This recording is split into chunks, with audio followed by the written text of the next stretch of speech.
Komisi Pemberantasan Korupsi menetapkan 6 tersangka dari 8 orang yang diamankan terkait operasi tangkap tangan di Kabupaten Ogan Komering Ulu, Sumatera Selatan.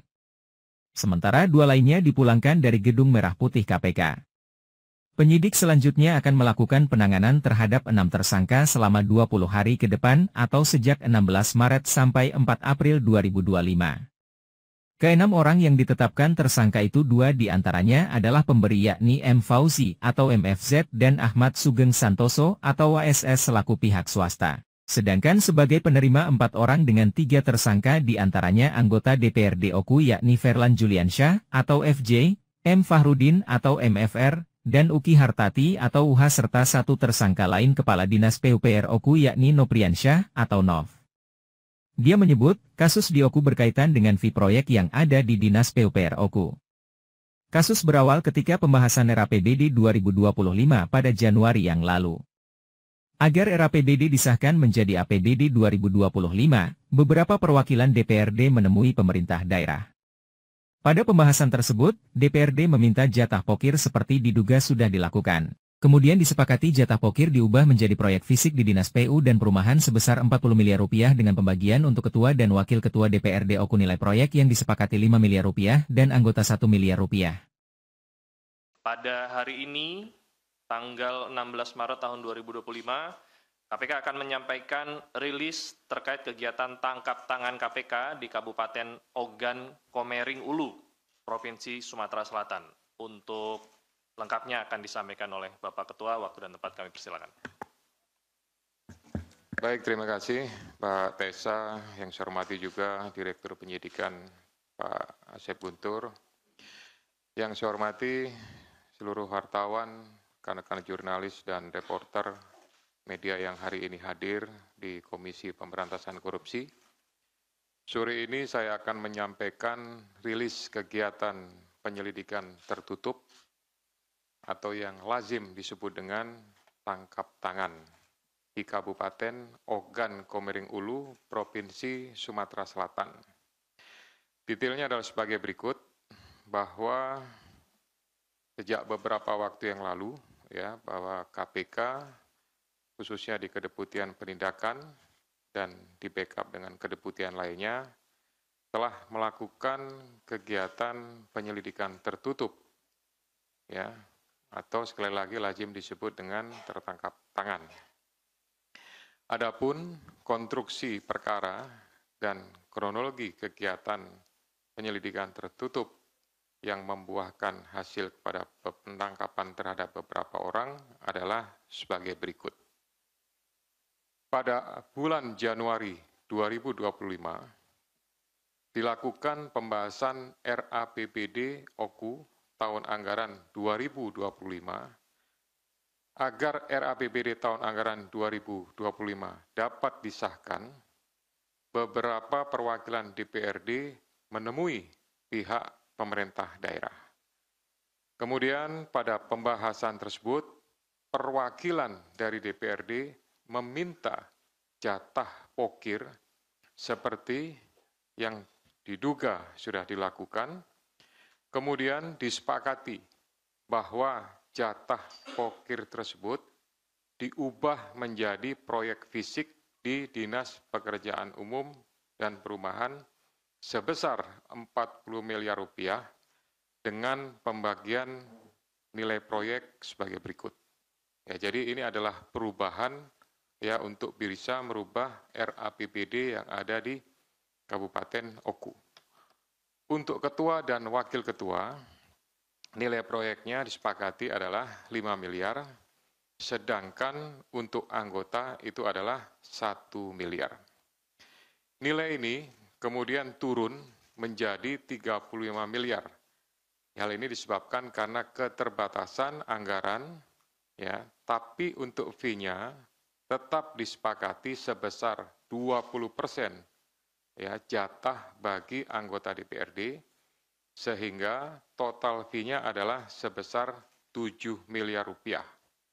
Nah, saat APBD tahun anggaran 2025 disetujui, anggaran Dinas PUPR naik dari pembahasan awal 48 miliar rupiah menjadi miliar rupiah. Jadi signifikan karena ada kesepakatan, ya, maka yang awalnya 48 bisa berubah menjadi 2 kali lipat. Kemudian saya lanjutkan lagi.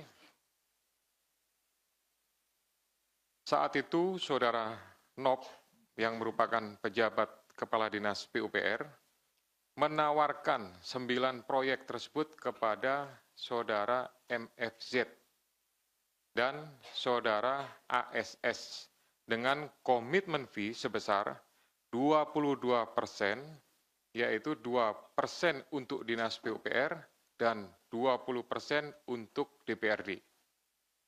NOP kemudian mengkondisikan pihak swasta yang mengerjakan dan PPK untuk menggunakan beberapa perusahaan atau CV yang ada di Lampung Tengah. Kemudian penyedia dan PPK melakukan penandatanganan kontrak di Lampung Tengah. Ada beberapa nama perusahaan, ya, antara lain termasuk juga kegiatannya. Yang pertama untuk rehabilitasi rumah dinas bupati, lebih kurang sekitar 8,3 M dengan penyedia JVRF. Kemudian yang kedua, rehabilitasi rumah dinas wakil bupati, lebih kurang biayanya adalah 2,4 dengan penyedia JVRE. Kemudian yang ketiga, pembangunan kantor dinas PUPR Kabupaten Oku senilai 9,8 miliar dengan penyedia JVDSA. Kemudian yang keempat, pembangunan jembatan di Desa Guna Makmur senilai 983 juta rupiah dengan penyedia JVGR. Yang kelima, peningkatan jalan poros Desa Tanjung Manggus, Desa Bandar Agung senilai 4,9 dengan penyedia JVDSA. Yang keenam, peningkatan jalan desa Panai Makmur, Guna Makmur senilai 4,9 dengan penyedia JVACN. Kemudian yang ketujuh, peningkatan jalan unit 16 Kedaton Timur senilai 4,9 miliar dengan penyedia JVMDR Corporation. 8, peningkatan jalan Letnan Muda MCD Junet sebesar 4,8 miliar dengan penyedia JVBH. Dan yang ke-9, peningkatan jalan desa Makartitama sebesar 3,9 dengan penyedia JVMDR. Ini semua dilakukan oleh NOP dengan PPK, mereka langsung berangkat ke wilayah Lampung, Provinsi Lampung, Kabupaten Lampung Tengah, dan berkoordinasi dengan para pihak. Jadi pinjam nama, pinjam bendera. Tetapi yang mengerjakan adalah Saudara MFZ dengan ASS. Kemudian menjelang Hari Raya Idul Fitri, pihak DPRD yang diwakili oleh Saudara FJ yang merupakan anggota dari Komisi 3, kemudian Saudara MFR, kemudian Saudari UH menagih jatah fee proyek kepada Saudara NOP sesuai dengan komitmen yang kemudian dijanjikan oleh Saudara NOP akan diberikan sebelum Hari Raya Idul Fitri melalui pencairan uang muka 9 proyek yang sudah direncanakan sebelumnya. Pada kegiatan ini, patut diduga bahwa berdasarkan informasi yang diperoleh, pertemuan dilakukan antara anggota Dewan, kemudian Kepala Dinas PUPR, juga dihadiri oleh pejabat Bupati, dan Kepala BPKAD. Kemudian pada tanggal 11 sampai dengan 12 Maret, MFZ mengurus pencairan uang muka atas beberapa proyek. Kemudian pada tanggal 13, sekitar pukul 14, MFZ mencairkan uang muka di bank daerah. Kemudian karena ada permasalahan terkait cash flow-nya, uang yang ada diprioritaskan untuk membayar THR, TPP, dan penghasilan perangkat daerah.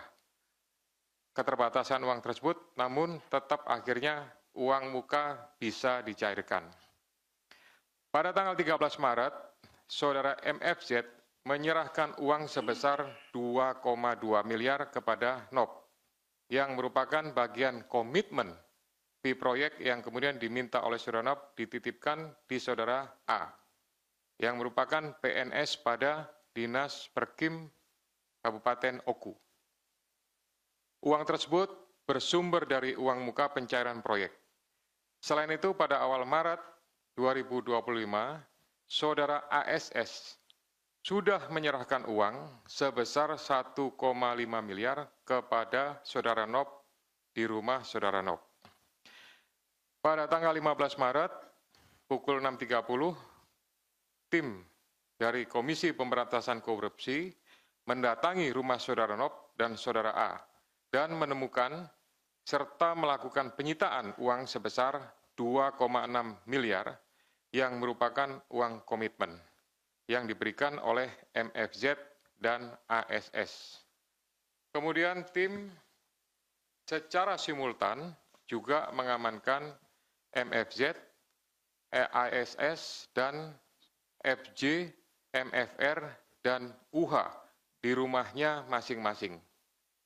Selain itu, tim juga mengamankan pihak lainnya yaitu saudara A dan saudara S. Dalam kegiatan tersebut, tim juga mengamankan barang bukti berupa 1 unit kendaraan roda 4 merek Toyota Fortuner BG 1851 ID, kemudian dokumen, beberapa alat komunikasi, serta barang bukti elektronik lainnya. Jadi untuk uang yang 1,5 yang sudah diserahkan di awal, itu sebagian digunakan untuk kepentingan Nop, sebagian masih ada, dan sebagian sudah digunakan untuk pembelian 1 unit mobil merek Toyota Fortuner. Kemudian para pihak dimintai keterangan di Polres Batu Raja Oku dan Polda Sumatera Selatan, kemudian tadi pagi sudah berangkat dan sudah tiba di Gedung Merah Putih KPK. Tadi malam atau tadi pagi sudah dilakukan proses ekspos perkara yang dihadiri oleh pimpinan, kemudian Kedeputian Penindakan. Berdasarkan hasil ekspos tersebut, telah ditemukan bukti permulaan yang cukup terkait dugaan tindak pidana korupsi berupa penerimaan hadiah atau janji dengan pengadaan barang dan jasa di lingkungan Dinas PUPR Kabupaten Oku sampai dengan dari tahun 2024 sampai dengan tahun 2025. Selanjutnya, semua sepakat untuk dinaikkan ke tahap penyidikan dan menetapkan status tersangka terhadap FJ, anggota DPRD Kabupaten Oku, bersama-sama dengan MFR, kemudian UM, dan NOP selaku Kepala Dinas PUPR Kabupaten Oku yang diduga melanggar pasal 12 huruf A atau pasal 12 huruf B dan pasal 12 huruf F dan pasal 12 huruf B besar Undang-Undang Nomor 31 Tahun 1999 tentang pemberantasan tindak pidana korupsi sebagaimana telah diubah dengan Undang-Undang Nomor 20 Tahun 2001 tentang perubahan atas Undang-Undang Nomor 31 Tahun 1999 tentang pemberantasan tindak pidana korupsi Yunto Pasal 55 Ayat 1 ke 1 KUHP.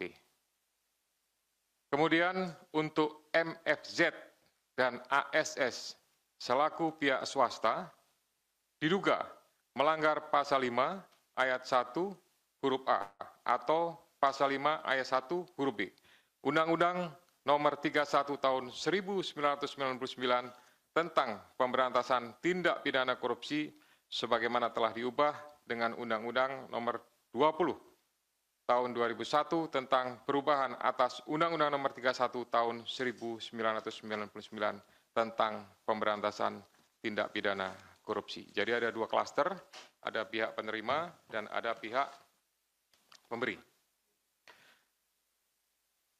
Penyidik selanjutnya melakukan penahanan terhadap 6 tersangka tersebut selama 20 hari terhitung mulai tanggal 16 Maret sampai dengan 4 April 2025 Terhadap 3 tersangka, yaitu FJ, MFR, dan UM, ditempatkan di Rumah Tahanan Negara Cabang Rutan dari Rutan Kelas 1 Jakarta Timur di Gedung KPK C1. Sedangkan tersangka NOP, MFZ, dan ASS ditempatkan di Rumah Tahanan Negara Cabang Rutan dari Rutan Kelas 1 Jakarta Timur, Cabang Rumah Tahanan Komisi Pemberantasan Korupsi Jalan Kuningan Persada, Kafling 4, Jakarta Selatan. Selanjutnya, dalam kesempatan ini, Komisi Pemberantasan Korupsi ingin menyampaikan ucapan terima kasih atas seluruh dukungan dari masyarakat yang ada di Kabupaten Oku, termasuk juga yang ada di Provinsi Sumatera Selatan, termasuk juga dukungan dan bantuan dari Polda Sumatera Selatan dan Polres Batu Raja, Oku. Kemudian saya juga ingin mengingatkan kepada seluruh kepala daerah, kepada seluruh anggota legislatif yang masa jabatannya masih baru, yang baru dilantik juga beberapa waktu yang lalu. Ini merupakan, menurut saya adalah hal yang harusnya menjadi perhatian bagi para pejabat eksekutif dan legislatif semuanya untuk tidak melakukan praktek-praktek penyalahgunaan kekuasaan dan kewenangan ya untuk kepentingan pribadi yang tentunya berdampak kepada aspek penegakan hukum ya seperti yang dialami oleh NOP dan kawan-kawan ini. Kami berharap bahwa seluruh kepala daerah kemudian anggota legislatif ya tetap menjaga integritasnya, tidak memanfaatkan kepentingan dengan melakukan perubahan-perubahan APBD dengan memasukkan pokir yang akhirnya menurunkan ya kredibilitas daripada pemerintah daerah itu sendiri. Sekian yang dapat saya sampaikan, saya kembalikan kepada juru bicara. Terima kasih. Baik, terima kasih. Untuk penyidik bisa.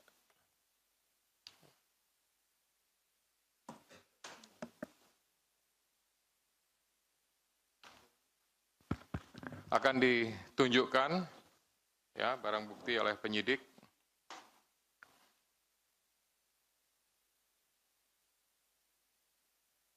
Ya, jadi barang buktinya sebagaimana pada saat dilakukan penyitaan ini adalah tas yang digunakan oleh para tersangka ya dengan maksud untuk disimpan dan akan dibagikan.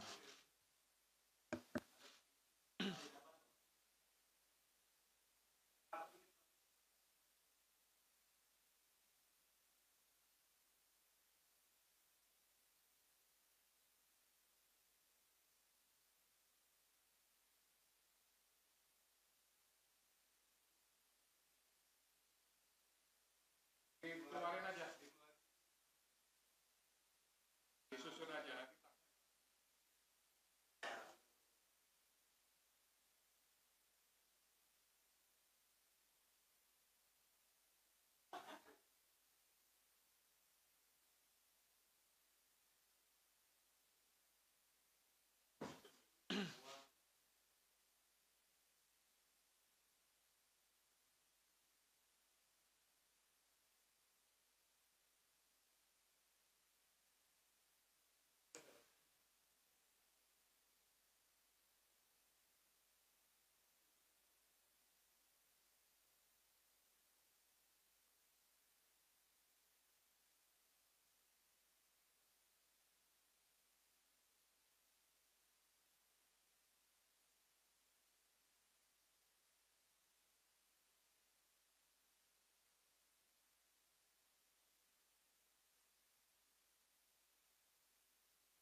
Sudah cukup ya?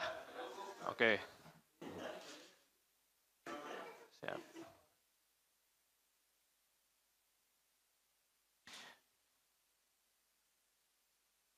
Untuk BB-nya bisa langsung dimasukin ke tas dan dibawa keluar ya. Biar aja, Pak. Oke. Tinggal aja Mas Vicky sama ini. Nggak usah tutup, biarin aja. Oke.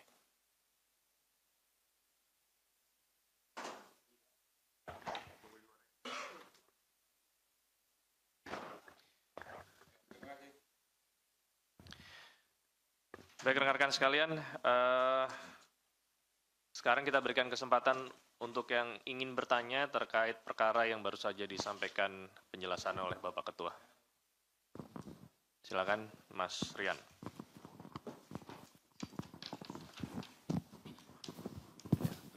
Ya, selamat sore Pak Ketua, Pak Dirdik dan Mas Jubir. Saya Rian dari CNN, Pak. Yang pertama soal dari informasi yang KPK terima atau pemeriksaan awal terhadap para pihak yang ditangkap maupun yang jadi tersangka ini, bagaimana peran dari Bupati atau Wakil Bupati, Pak? Karena tadi salah satu proyeknya juga kan ada pengadaan rumah dinas Bupati dan Wakil Bupati. Barangkali sudah ditemukan pemufakatan jahat dari kepala daerah itu. Nah, yang kedua, bagaimana upaya KPK? Ini kan proyek yang belum dilaksanakan ya, karena proyek yang belum dilaksanakan dan otomatis dengan kasus ini terganggu lah ya. Bagaimana intervensi KPK dalam bentuk pencegahan atau karena anggaran Pemda itu kan goncang juga lah dengan ada efisiensi ini. Itu aja. Terima kasih. Lanjut. Saya Mas. Selamat siang. Pak Ketua, Pak Dirdik, dan Mas Jubir. Saya Wahyu dari Rakyat Merdeka. Tadi kan sempat disebut bahwa NOV ini sudah diduga terbiasa melakukan hal demikian nih terkait pengkondisian proyek-proyek di PUPR. Dan beberapa perusahaan yang dijadikan nomine juga kan dari Lampung Utara kalau nggak salah tadi. Itu apakah terkait dengan proyek-proyek sebelumnya juga terlibat atau ada suap-suap sebelumnya di bupati-bupati yang sebelumnya? Dan kedua, soal sleeping fee ini dapat berapa persen pihak-pihak yang menerima nomine itu? Terima kasih.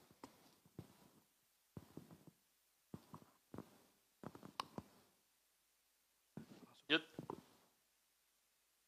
Makasih Mas Esa, izin Pak Ketua, Pak Dedek.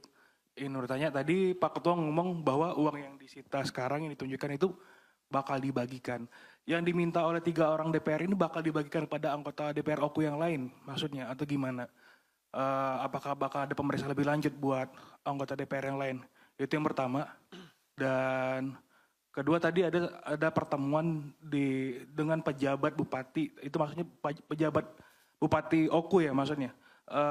Dan itu tuh bakal diperiksa lagi nggak dia? Dan juga tadi ada proyek untuk rumah ketua dan wakil ketua Bupati OKU. Itu bakal diperiksa lebih lanjut nggak? Saya lihat Bupati OKU ini udah jabat dari 22 Maret dan sekarang terpilih lagi. Itu gimana kelanjutannya? Palingan itu aja saya kembalikan. Ada lagi? Cukup ya? 3 dulu. Baik. Tes.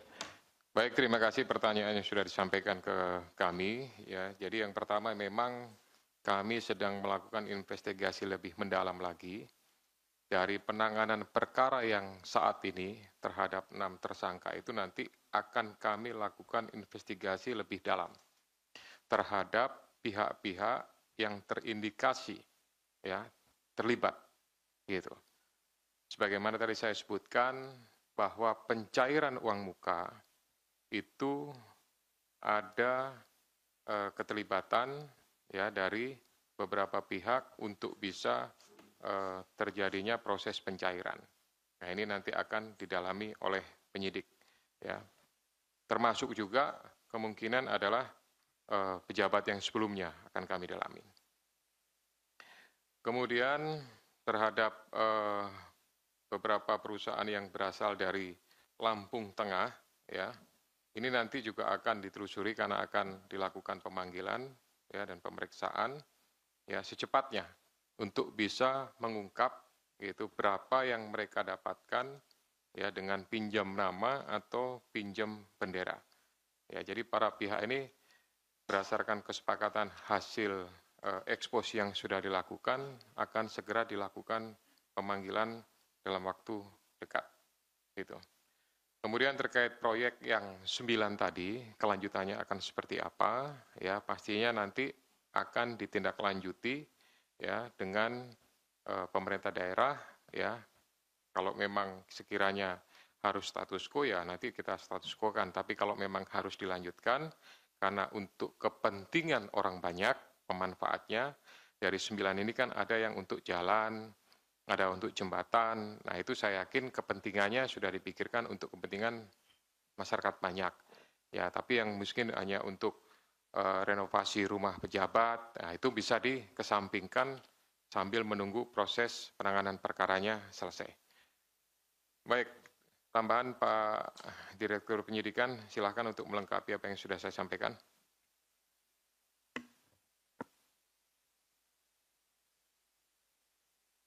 Bisa di... Bisa. Terima kasih Bapak Ketua. Izin menambahkan, ini ada 6 pertanyaan dari 3 rekan. Yang pertama Mas Rian tadi sudah disampaikan oleh Pak Ketua.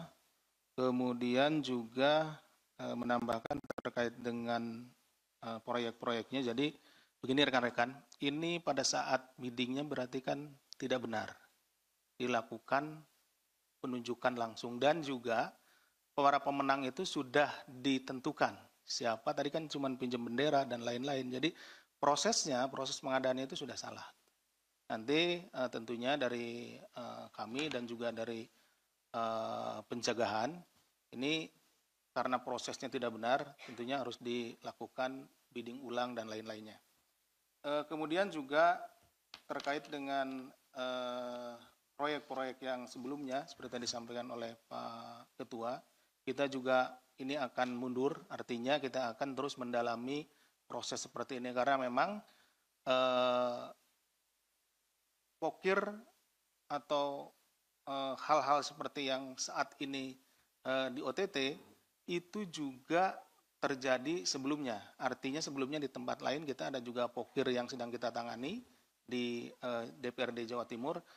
Ini kemiripannya ada gitu, seperti itu. Jadi kita akan coba untuk mendalaminya. Kemudian terkait dengan 3 anggota tadi yang ditanyakan, apakah ini hanya 3 orang anggota DPR saja atau keseluruhan? Nah, pada pertemuan awal tadi disampaikan juga, ini merupakan perwakilan untuk anggota DPR yang lainnya. Kami akan terus mendalami dari anggota DPR yang saat ini ditetapkan sebagai tersangka, seperti apa sebetulnya dari pertemuan tersebut, berapa pembagiannya dan lain-lainnya. Walaupun tadi secara sekilas ini karena kan 1 kali 24 jam kita belum full, ya artinya belum mendapatkan informasi yang lebih banyak. Nah, kemudian nanti kita lihat lagi untuk yang anggota DPR yang lainnya tentunya akan kita minta keterangan. Termasuk juga pertemuan dengan pejabat bupati. Ini ada 2 ya. Ada pejabat bupati karena pada saat sebelum dilantik 2024 itu dijabat, masih pejabat. Nah kemudian 2025 setelah pelantikan, nah ada bupati definitif. Nah ini dua-duanya juga tentunya akan kita dalami perannya sehingga terlihat karena dalam penentuan besaran pokir dan lain-lainnya itu tentunya harus ada keputusan seperti tadi juga disampaikan Bapak Ketua dari pejabat tertinggi di kabupaten tersebut. Nah tadi juga terkait dengan masalah kurangnya anggaran dan lain-lain, tapi kemudian diputuskan oleh pejabat tertinggi di OKU tersebut sehingga untuk pembayarannya bisa didahulukan. Nah, yang demikian itu tentu akan kita perdalam dan tentunya juga kaitannya nanti dengan pejabat yang sebelumnya dan yang lain-lainnya. Ditunggu saja ya. Itu mungkin mohon izin yang bisa kami sampaikan. Terima kasih Bapak Ketua.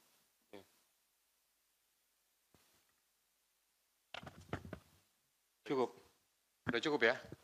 Baik, kalau sudah cukup saya tambahkan, ya tentu dengan melihat pada permasalahan yang terjadi di Kabupaten Oku ini, ya sungguh ironis. Artinya bahwa di saat pemerintah sedang melakukan efisiensi di berbagai bidang, berbagai sektor, tapi ada konspirasi yang dilakukan antara eksekutif dan legislatif, ya dengan memasukkan pokir, yaitu tapi pokir ini hanya untuk kepentingan individu saja, untuk kepentingan perorangan dan kelompoknya, ya mengesampingkan kebutuhan dan kepentingan dari masyarakat secara luas. Ya oleh karena itu sekali lagi saya ingin mengingatkan, ya karena pokir ini, ya diduga ini jamak terjadi, dilakukan praktek-praktek seperti ini di pemerintah daerah dan legislatif. Mudah-mudahan setelah adanya pengungkapan di Oku ini tidak ada lagi permasalahan dan kasus yang sama terjadi di tempat lain. Ini bisa menjadi sebuah pembelajaran, ya, dan bisa menimbulkan efek jera bagi seluruh pihak. Terima kasih. Ya, silakan.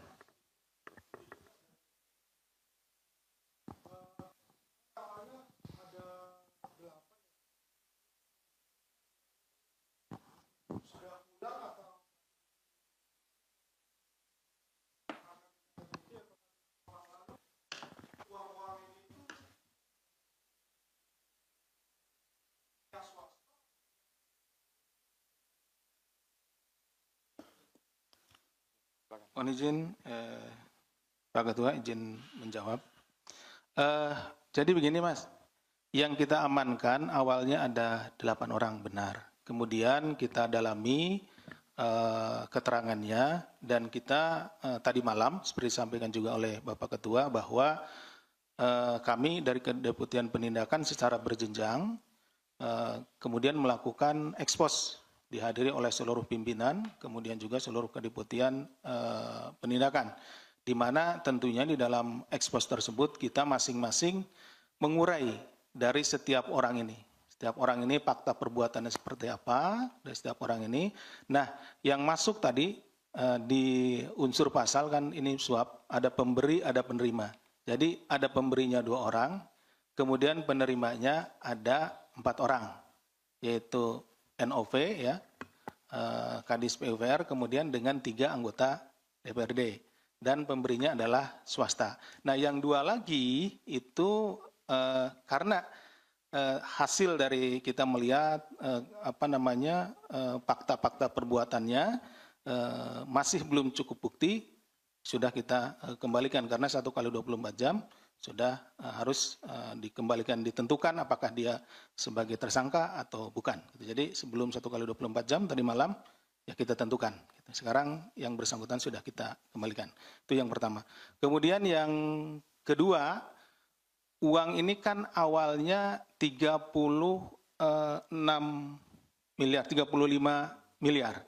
Nah, dibagi menjadi beberapa pekerjaan, ada 9 pekerjaan. Nah, 9 pekerjaan tersebut yang pokir ini ya, itu lalu dimintakan uang mukanya. Uang mukanya. Ini kan uang muka itu masuklah dari uang yang dianggarkan tersebut, yang masing-masing tadi ada 9 pekerjaan, nanti bisa dilihat. Nah, masing-masing uang muka itu diberikanlah kepada pihak swasta. Keuangan ya tentu dari APBD, ya, APBD. Karena ini akan membiayai 9 proyek tadi. Tapi kenapa ini larinya jadi ke swasta? Karena yang pelaksana pekerjaan nanti adalah pihak swasta, walaupun tadi dipinjam bendera. Yang mengerjakan tadi sampaikan Pak Ketua hanya 2 orang ini. Nih si ada tadi namanya di sini 2 orang itu. Nah, uangnya lalu diberikan ke orang tersebut. Dari sana diambillah 20%-nya. Gitu ya, 20%-nya dari sekian. Makanya ini yang ada adalah 2,2 miliar. Ditambah tadi 1,5 miliar dari awal. Nah, seperti itu. Bisa dipahami? Oke, terima kasih. Ya, saya tambahkan sedikit ya. Jadi sebenarnya sistem pengadaannya itu sudah menggunakan e-katalog. Gitu. Nah, tapi karena memang sudah dikondisikan sejak awal, Kepala Dinas PUPR ini bersama PPK-nya sudah mengkondisikan, ya, berangkat ke Lampung Tengah untuk mencari CV atau perusahaan yang mau digunakan namanya, gitu. Tapi pekerjaan secara fisiknya nanti akan dikerjakan oleh si pihak swasta ini, gitu. Nah, dengan kondisi di awal saja uang mukanya sudah diambil, kemudian diserahkan dan digunakan oleh pihak lain, tentu ini juga akan berpengaruh terhadap kualitas daripada proyek itu sendiri. Gitu. Jadi proyek yang misalkan saya sebutkan ya, contoh pembangunan jembatan, nilainya cuma 983 juta sekian. Nah, kemudian dipotong lagi 22%, gitu. Belum lagi nanti mereka harus mengambil keuntungan dan lain-lain. Berapa nilai dari 983 itu turun lagi. Itulah yang mereka lakukan. Ya, jadi ada konspirasi, ada pemufakatan jahat ya untuk merencanakan semua ini agar uangnya itu kemudian diberikan kepada para pihak, baik itu di legislatif maupun dimanfaatkan sendiri oleh Kepala Dinas PUPR. Dan mungkin juga masih ada pihak-pihak lain yang mendapatkan keuntungan ya secara tidak wajar, secara tidak resmi dari praktek yang dilakukan mereka dengan cara-cara tadi yang saya sebut pokir ya dan perubahan RAPBD. Itu tambahannya. Terima kasih. Saya kira cukup.